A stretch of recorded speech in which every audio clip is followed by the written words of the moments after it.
حضرت ابراہیم علیہ السلام جب اس علاقے سے گزرنے لگے، بادشاہ کے کسی ملازم نے ان سے سوال کیا کہ تمہارے ساتھ جو عورت ہے وہ تمہارے کیا لگتی؟ فرمایا میری بیوی ہے۔ نوکر نے کہا کہ یہاں تم اس کو بیوی نہ کہنا، نہ کسی مصیبت میں پڑ جاؤ گے، اگر تم نے بیوی کہا تو بادشاہ پہلے تمہیں قتل کرے گا، پھر اگلی کارروائی ہوگی۔ اعوذ باللہ من الشیطان الرجیم، بسم اللہ الرحمن الرحیم۔ وَإِذِ ابْتَلَى إِبْرَاهِيمَ رَبُّهُ بِكَلِمَاتٍ فَأَتَمَّهُنَّ قَالَ إِنِّي جَاعِلُكَ لِلنَّاسِ إِمَامًا قَالَ وَمِن ذُرِّيَّتِي قَالَ لَا يَنَالُ عَهْدِي الظَّالِمِينَ۔ وَإِذِ ابْتَلَى إِبْرَاهِيمَ رَبُّهُ بِكَلِمَاتٍ فَأَتَمَّهُنَّ۔ حضرت ابراہیم علیہ السلام کی شخصیت کہ بہت بڑی شخصیت تھی۔ آپ صلی اللہ علیہ وآلہ وسلم کے بعد حضرت ابراہیم علیہ السلام کا درجہ زیادہ ہے، اس وجہ سے ہر ایک حضرت ابراہیم علیہ السلام کو اپنی طرف کھینچتا تھا اور اپنی نسبت ان کے ساتھ جوڑتا تھا۔ یہودیوں کا دعویٰ تھا کہ حضرت ابراہیم علیہ السلام ہمارے مسلک پر تھے، عیسائیوں کا دعویٰ تھا کہ ابراہیم علیہ السلام ہمارے تھے، اور اسی طرح مشرکین عرب جو تھے وہ یہ کہتے تھے کہ ابراہیم علیہ السلام ہمارے ساتھ تھے، معاذ اللہ۔ اللہ تبارک و تعالیٰ ان آیات مبارکہ میں ابراہیم علیہ السلام کے کارنامے بیان کر کے بتاتے ہیں۔ حضرت ابراہیم علیہ السلام کون تھے، انہوں نے کیا کیا کام کیے تھے، تم کیا کر رہے ہو، لہٰذا ان کا تعلق کن کے ساتھ بن سکتا ہے۔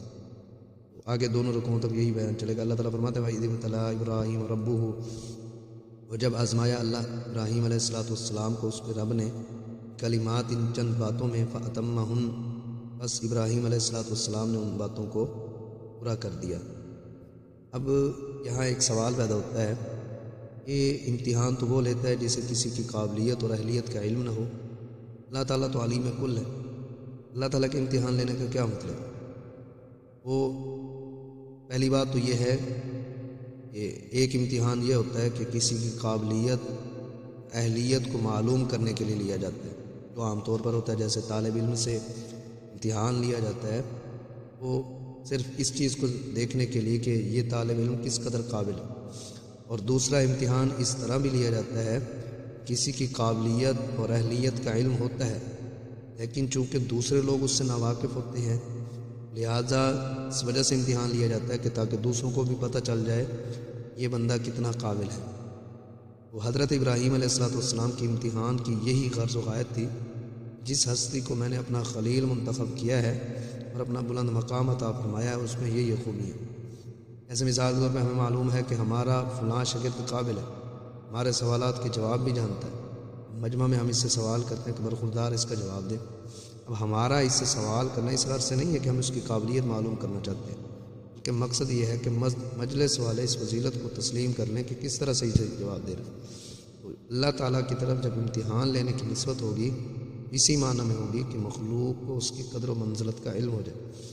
حضرت ابراہیم علیہ السلام کے والد کا نام آزر تھا، جیسا کہ قرآن پاک میں اس کا ذکر موجود ہے۔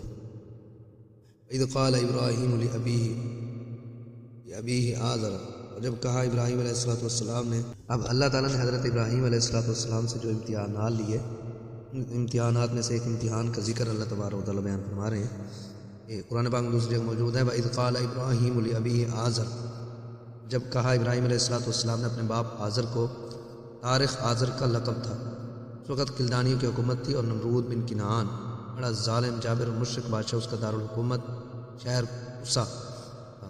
اس ملک میں بے شمار بت خانے تھے، ان کو سرکاری سرپرستی حاصل تھی۔ وہ حضرت ابراہیم علیہ السلام کے والد آزر اس حکومت کے وزیر مذہبی امور تھے۔ وہ بت اور بت خانے بناتے تھے، جس بت خانے میں بتوں کی کمی ہوتی تھی پورا کرتے تھے۔ اللہ تعالیٰ نے بت گر کے گھر بت شکن پیدا فرمایا۔ حضرت ابراہیم علیہ السلام کو بچپن سے ہی بتوں سے نفرت تھی، اس کی وجہ سے ہر وقت آپ کے ساتھ تلخی رہتی تھی، لیکن کبھی بے ادبی سے پیش نہیں آئی۔ جب بھی بلایا ہے یا ابد، اے ابا جی کہہ کر بلایا، انداز نرم اور پیارا ہوتا تھا۔ اگر کفر شرک کی تردید ڈٹ کر کرتے تھے۔ جس گھر میں جھگڑا اور آپس میں ضد بازی ہو تو بڑا امتحان ہوتا ہے، زندگی دو بھر ہو جاتی ہے۔ اللہ تعالیٰ گھریلو جھگڑوں سے بچائے۔ جس گھر میں کوئی اختلاف نہیں ہے وہ جنت کا ٹکڑا ہے۔ بہرحال حضرت ابراہیم علیہ السلام کے مختلف امتحانات ہوئے، ان میں سے حضرت ابراہیم ایک پہلا امتحان جو تھا باپ کے ساتھ مقابلہ تھا، دوسرا امتحان پوری برادری کے ساتھ مقابلہ، تیسرا امتحان پورے ملک کے ساتھ مقابلہ، چوتھا امتحان نمرود بن کنعان جیسے ظالم اور جابر بادشاہ کے ساتھ مقابلہ۔ ان کے علاوہ اللہ تعالیٰ نے جب حضرت ابراہیم علیہ السلام کو عراق سے ہجرت کرنے کا حکم دیا تو راستے میں امتحان۔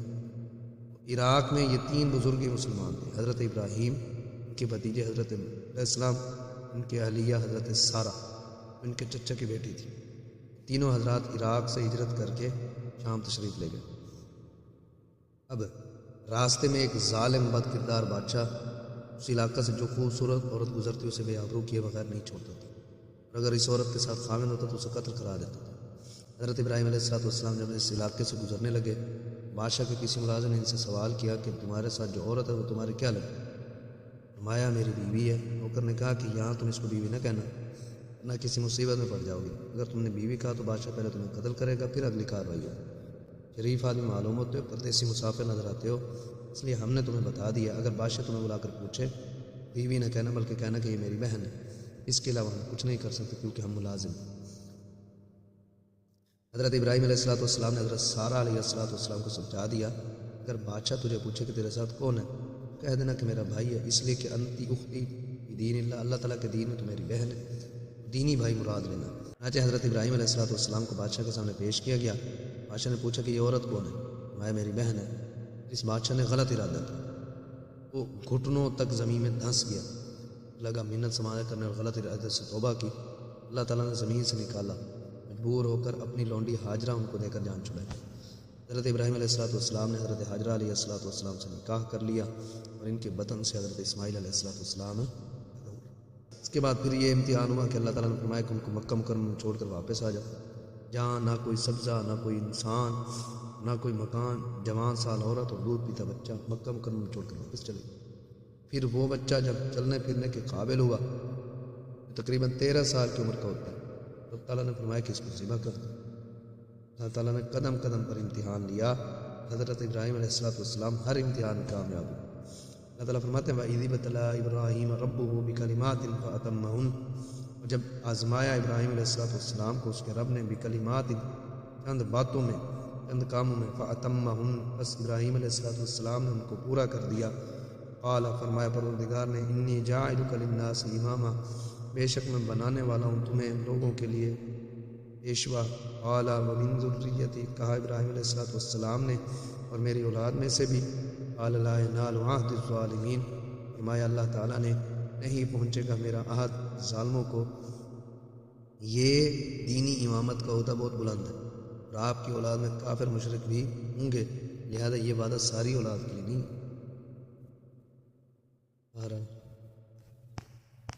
آگے بیت اللہ کی تعمیر شروع ہو رہی ہے، اس کو انشاءاللہ بیان کریں گے۔ اللہ تعالیٰ سے دعا ہے کہ اللہ تعالیٰ جو کچھ کہا سنا عمل کرنے کی توفیق ہے۔